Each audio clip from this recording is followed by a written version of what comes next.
नागपुर के तमाम किराना व्यापारी अपने एसोसिएशन समेत आज नागपुर पुलिस आयुक्तालय पहुंचे हुए थे।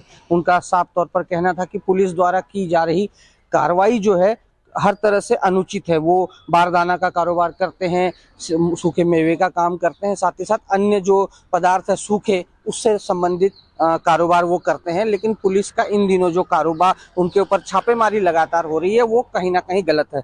इस बात में कुछ ना कुछ तथ्य भी है। नागपुर जो है परंपरागत सुपारी का केंद्र रहा है। अच्छे व्यापारी भारतीय मूल की सुपारी बेचने का एक बहुत बड़ा केंद्र जो नागपुर था, अब वो कहीं जाकर जो है एक सड़ी और निम्न स्तर की सुपारी का भी बहुत बड़ा केंद्र हुआ। साथ ही साथ गुटखा, फर्जी गुटखा बनाने वाली कंपनी और तंबाकू युक्त पदार्थों को मिश्रित करने वाले कई रासायनिक पदार्थों के भी कारखाने नागपुर में कई जगह, कई इलाकों में, कई जोन में अब भी चल रहे हैं। सर, क्या आह्वान लेकर आए हैं कमिश्नर के पास? हम आह्वान यही लेकर आए हैं कि पिछले एक हफ्ता से यहाँ पुलिस क्राइम ब्रांच रेड डाल रही है, ये कह के कि सुपारी सड़ी है, नंबर 1। नंबर 2, आपके पास बिल वाउचर नहीं है।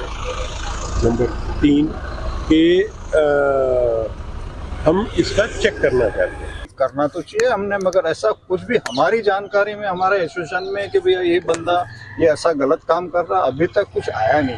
और ये सब प्रशासन ऐसा बोलता है कि ये हो रहा है, मगर और ये मीडिया सब चला देती है कि ये सड़ी सुपारी है, ये गली सुपारी है, ये चीज वो चीज नहीं होना चाहिए। स्मूथ व्यापार हो रहा है, एक रीढ़ की हड्डी है आपके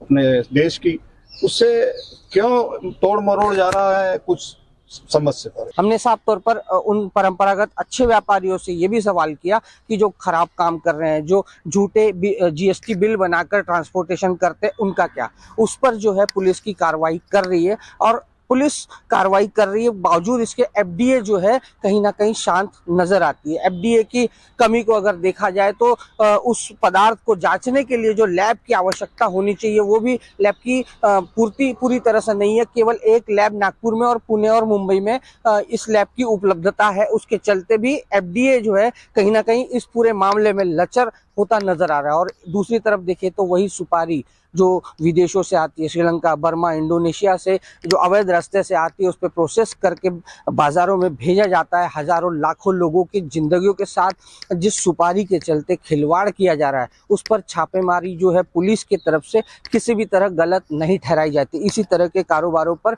अंकुश लगाना बेहद जरूरी है। लेकिन हमने लगातार ये भी देखा है कि पुलिस कुछ दिन कार्रवाई करती है, फिर न जाने क्यों चुप्पी अपने आप साध लेती है। लेकिन इसी तरह के अवैध कारोबार पर जो जनता के और जिंदगियों के साथ सीधा खिलवाड़ है, उन पर अंकुश लगाना बेहद जरूरी है। लेकिन साथ ही साथ जो परंपरागत व्यापारी है, अच्छे व्यापारी है, उन पर भी कोई दिक्कत ना हो, इसका भी ख्याल रखना उतना ही जरूरी है। पुलिस की ये कार्रवाई अब कितने दिन तक चलेगी या अपने आप बंद हो जाएगी, ये देखने वाली बात जरूर होगी। कैमरा पर्सन मिलिंद के साथ नरेंद्रपुरी, न्यूज़ 24, नागपुर।